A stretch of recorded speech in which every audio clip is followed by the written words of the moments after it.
Right. Thank you so much for a very great introduction. I hope my audio is audible.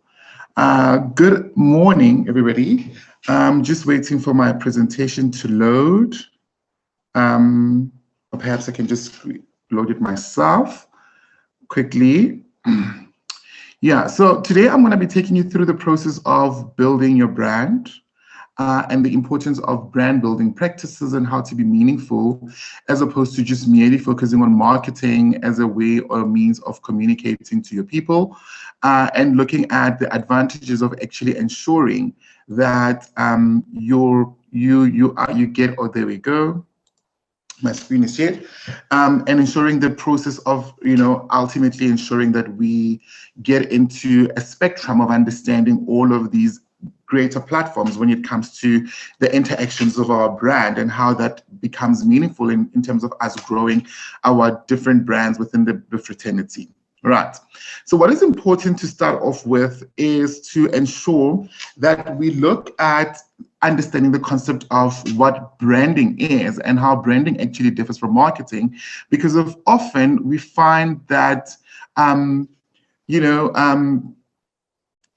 organizations or small businesses in this particular inferences will then see a brand as just a simple context of being a logo or your slogan or your mantra, and it's just much more complicated than that. And in this particular presentation, I'm going to take you through the concept of marketing and also discuss how the concept of marketing actually differs from one of branding in context of building your brand within a strong, meaningful brand practices.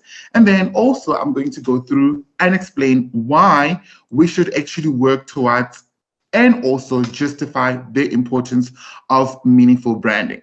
All right. So what is sales? Obviously, we do know that sales is all about ensuring that you have a product and that product is actually, exchanged. Like you give somebody a product, they give you money. It's just basically an exchange thereof. And then you have a sale. So in sales, it's a one point of exchange, right? However, marketing has evolved over the couple of years, especially in the field, because of when it started. When you get the scholarly work, such as the American Marketing Association, they've always looked at how marketing is seen as a process which have to be planned in order for you to ensure that the concept of your brand or your product and the marketing communication mix which you're going to use and distribute towards your target market, in this instance being your consumers, is in that alignment of just merely exchanging, and that exchange is merely for you to satisfy an organizational goal. In this instance, your goal as a small business would be, I have a product, come buy me, and then the consumers come give you money in exchange for that, and then you also get satisfied. And that is basically the concept of marketing, right? At the beginning, the concept of marketing was just a process of the 4 Ps, right? So in the process of the 4 Ps, it was argued that we have obviously a product, and obviously this particular product has to be sold at a particular price. And then from this price dimension, obviously, you need to actually promote this particular product to your consumers. In this instance, we're just looking at how we're actually going to be communicating to the consumers about our product or our service, right? And then ultimately we move towards the idea that obviously the product and the promotion cannot just happen in isolation. You need to have a specific place in which you are actually going to be promoting all of these particular products and services which you're actually working on. So this was a traditional way of looking at things, from a traditional way and the process of marketing, and was conceptualized the 4 Ps, right? If you can just perhaps navigate to the next slide, please, right? Because the navigation of all of these particular processes of the 4 Ps works with, again, ensuring that you are focusing on the customers and you're just satisfying the customers' needs, and that's just about it, right? But all of this was seen to be very rigid in nature. It was not very satisfying. So therefore, we had to move towards an alignment of actually looking into how can we best work around this. And scholarly work argued that in order for you to be successful in business, what we need to look into is the process in which we take in order for us to actually include everybody else as part of the holistic overview. And that is the reason why the next slide discusses the 7 Ps, which was now one of a solution-orientated aspect which had to be introduced within the marketing fraternity. So the 7 Ps were seen as a managerial approach, which was going to assist us in thoroughly understanding who our target market is. Because as a business, you need to understand who you are talking to, what are your people's needs, in this instance, your customers and your consumers, and very importantly, we should not only focus only on the consumers, or rather the customers, but we must also focus on the consumers, because remember, the consumers are the ultimate people that are going to be, the end users of your product or your service, whereas the customers are the people with the buying power. So in the process of this particular 7 Ps, it was very important for us to, for example, conduct market research, understand the behavior, look at the market segmentation as to where are your people, what are their likes, how are you going to navigate around that, and all of that particular connotation, because of it's extremely important. So as part of introducing the 7 Ps of marketing, and what you have to do, right, as a business, is to thoroughly focus on the people. The people are assisting us because of these are the people that we are, in essence, trying to be negating towards, as the people are the people that actually are going to affiliate with our product. What is extremely important as well is the process of ensuring that we are following a rigorous, and also ensuring that the process of us negating and developing all of these conceptualization from a business perspective is in a way that is sustainable and meaningful. And that is the reason why it was argued that the 4 Ps were rigid and rather rigid, and then we need to focus on having a rigorous approach in focusing on the process and the physical evidence as well, to then look at all of the entities which are very important within the marketing space, because of all of these entities ultimately assist us in building a brand. So all of these are the concepts of marketing, and obviously marketing is not what I'm talking about today. My presentation today is on the ultimate of branding your business, how we then move towards creating an experience and an emotional connection, because of that is what ultimately the consumers would actually remember. Right.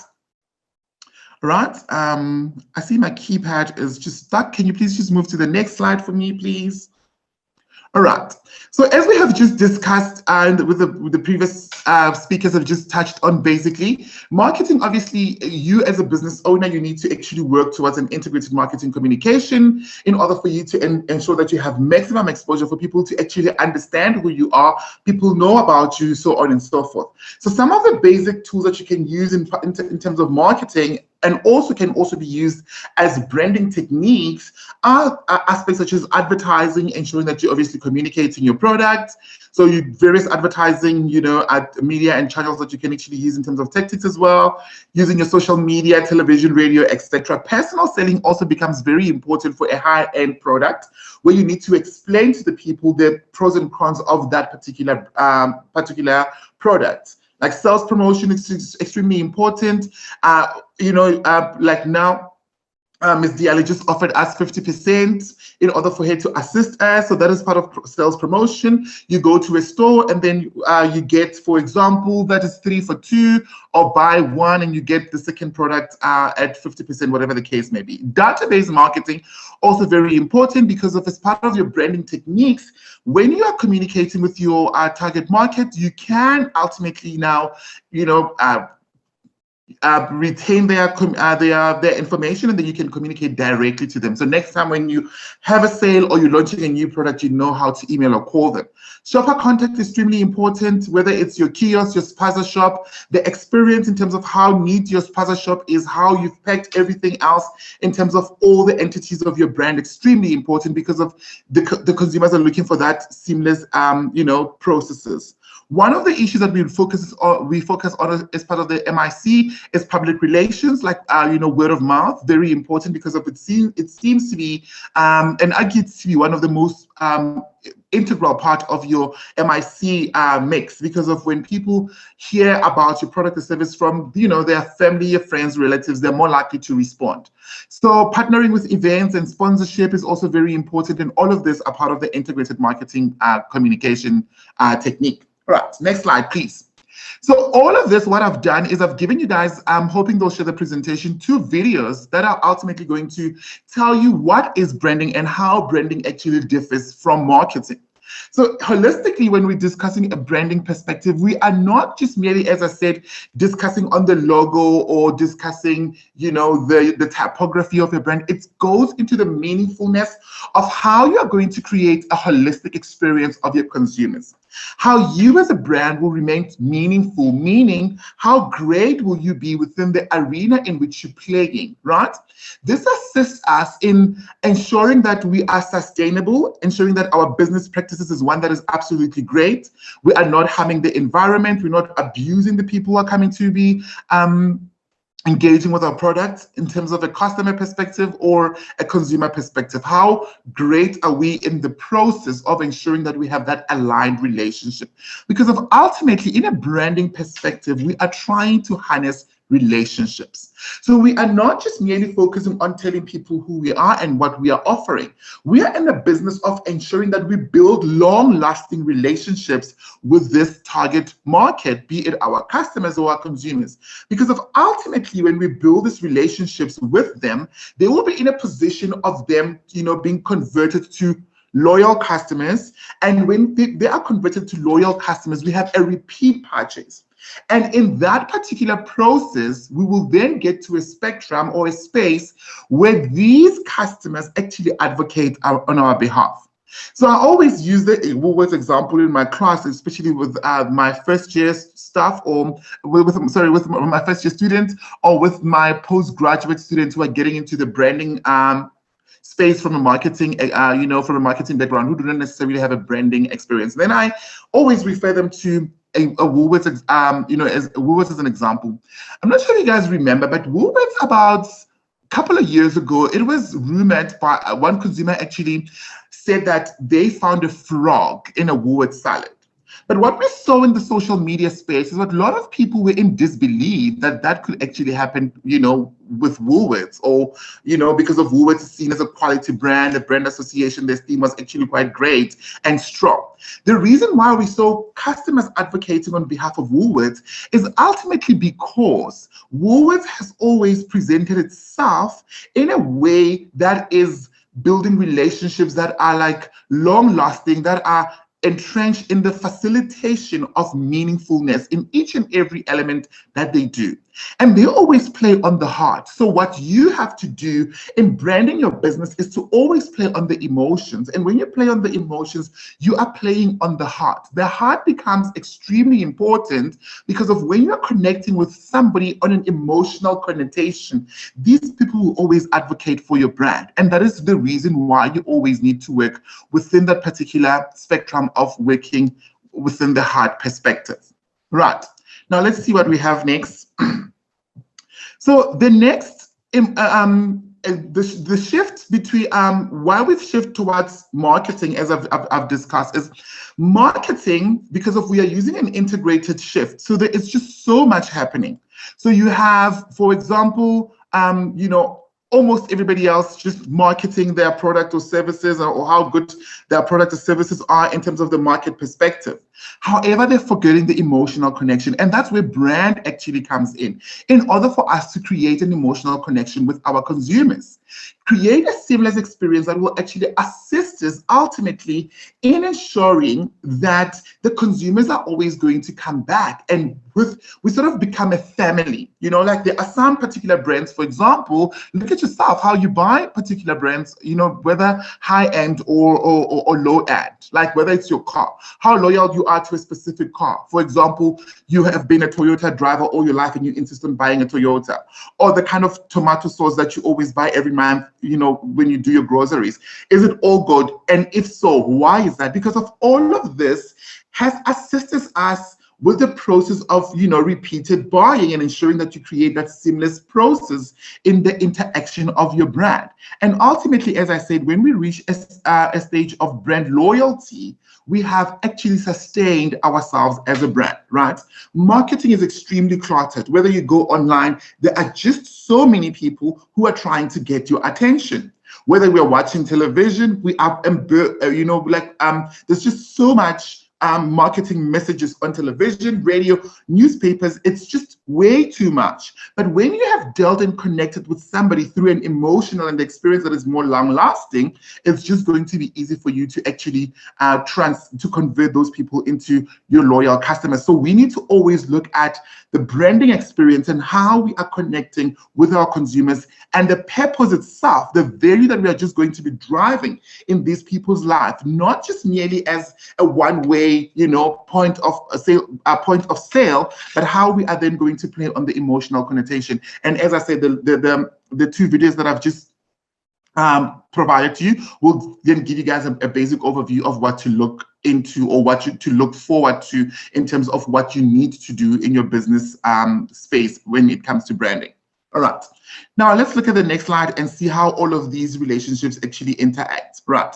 When you have a great brand, right, your identity becomes extremely valid. So what is an identity? You as a personal brand, you have an identity. So you say, for example, Ivan Mkomazi, identify as a Black man in my 30s. You know, I can even go further to then say identify myself in terms of my sexuality because of identifying myself as a gay man. So all of these entities of who I am are extremely important because of this is what I'm trying to present to you, right? And ultimately, as a business, we need to also do that. How are we going to strategically plan how we are actually going to position ourselves and present ourselves in order for us to have a positive image in the minds of the people whom we're trying to sell our product or service to? So it's all about your company's presentation to the target market because of your identity is very, very important. So your branding aspect in terms of your identity will then include your name, in terms of your business, the logo, the tagline, the color, the architect, the sound, everything else will then ultimately be part of the brand identity, which you want to actually sell. However, what is very important for us to understand is the image that is also very important. If you can just navigate to the next slide. In the image connotation, it is how people ultimately see us, right? How we are then, because of we say we are absolutely amazing. But to other people, we might not actually be amazing. So it's very important that all the touch points in our experience formation become so seamless that we can actually be seen as amazing, right?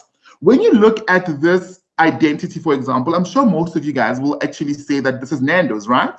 Because of Nando's has a very strong brand identity in its architect and how they speak, how they present themselves, etc., etc.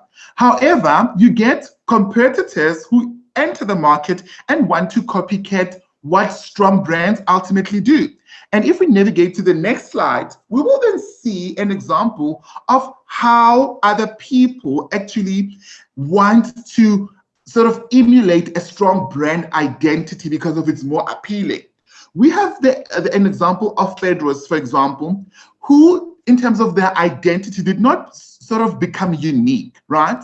They just sort of copycated Nando's, which is a no-no in terms of the branding process. You need to have your brand identity because of ultimately your unique brand identity is going to create a holistic overview as to how you are actually going to be viewed, how you position yourself within the market, and that will actually assist you in sort of setting yourself apart from your competitors. So that unique element is very important, and that unique element is not merely on your look and feel in terms of your identity, not just the name and the colors, but it's always about the experience and your value proposition, because as a brand, you need to always ask yourself, what is the purpose of your existence? Why are you doing what you are doing? And what you are doing has to relate and impact society in a bigger scale, because of your responsibility as a brand is to solve a societal need.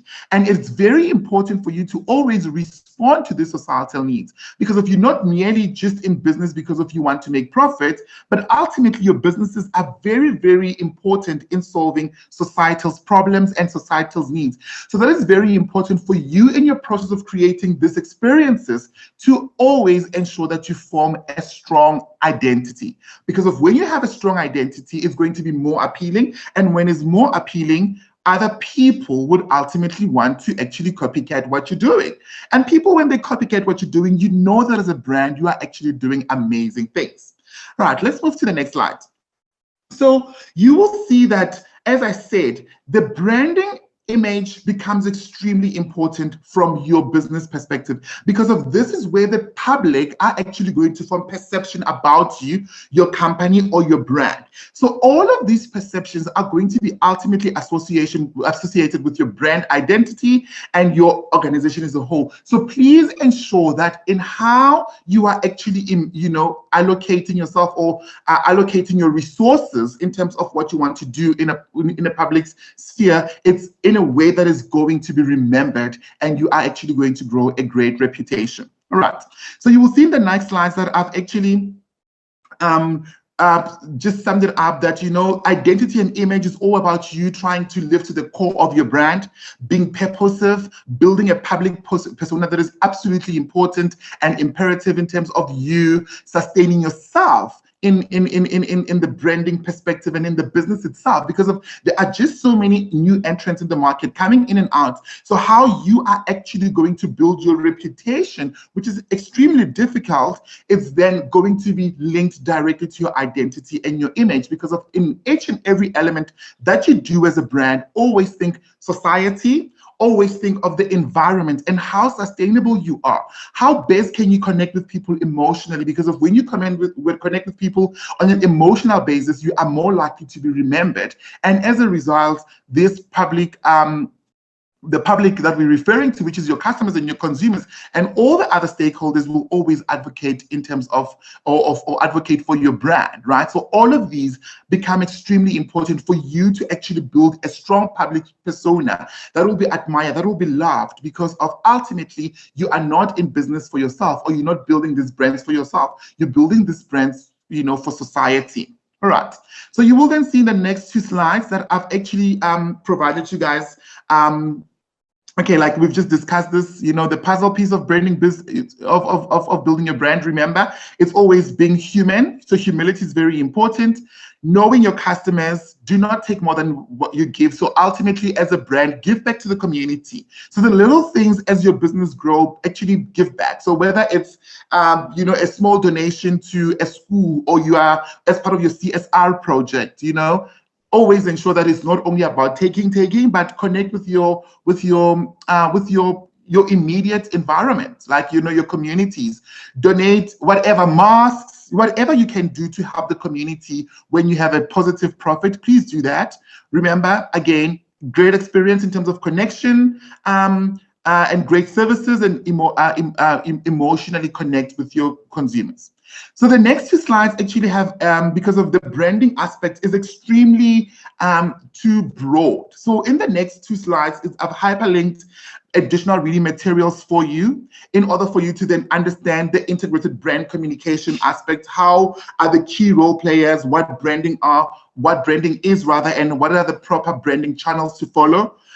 Such the trends in terms of the marketing, so on and so on. So in the coming two slides, you will then, once you have the slides, it's simply hyperlinked, also the move to digital marketing, as we've just had with the previous speaker, Ms. Diale, that discussed the importance of understanding social media or for branding purposes.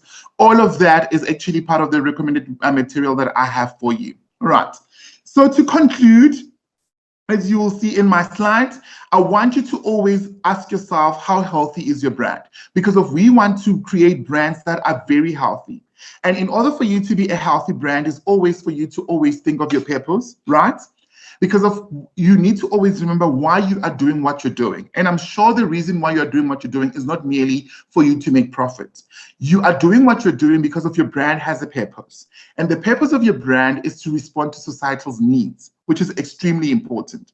As you respond to societal's needs, ensure that you become very unique and you have a strong brand identity. Right. And your brand identity is not only about the visual and the verbal messaging that people see when they see your brand, but it's also about the process in which they engage with you as a brand, like how they come to your brand, how or engage with your business, right? And when they are engaging with your brand from a functional use, like for example, if it's quality baked beans you're selling, ensure that indeed those baked beans are quality. So because of all of this, it again responds to your unique identity, because of you need to be ultimately unique and different. As a brand, you should never underestimate the process of communicating and engaging with your target market. We engage continuously. So engagement becomes extremely important, whether it's on social media, whether it is on traditional platform, whether it's word of mouth. You need to always ensure that you communicate and you become very unique. You become so authentic, original, and in your process of communicating, it's consistent and coherent, right? Always value people's lives. Our people who are part of our brands are extremely important. These are your suppliers. These are your, your internal stakeholders, your employees, right? Also look at, again, the customers themselves and the consumers of your brand. You need to value their lives. Ensure that the supply entity is also well taken care of, because if you are not able to have the greatest relationship with your suppliers, then they will sell the best quality to your competitors, and you don't want that. As a brand, you need to be very sustainable and create sustainable relationships. Think of the environment, think of society, right? Think of how great you are actually going to be in order for you to sustain all of this. And remember, good brands who are doing great in the market, the likes of Woolworths and Nando's, as an example, the top 20 brands across every spectrum that you can actually think of in South Africa, they did not necessarily drive profits as a margin of doing business, but profit became a consequence thereof. So as we do business, let profit not be a driver. Let us focus on how well we can position ourselves in the market and how great we can deliver all these promises. Because of when we deliver these great promises, undoubtedly we are going to make a lot of money, and we're going to have a lot of money. So the profit will definitely be what we are actually going to be realizing. So it's very important for you to look at all of these connotations, and very importantly, always ask yourself, looking at all of these 7 criteria, and ask yourself repeatedly, how healthy is your brand? Because of your brand ultimately needs to be healthy in order for you to remain in business. Thank you for your time, and good luck with your businesses moving forward.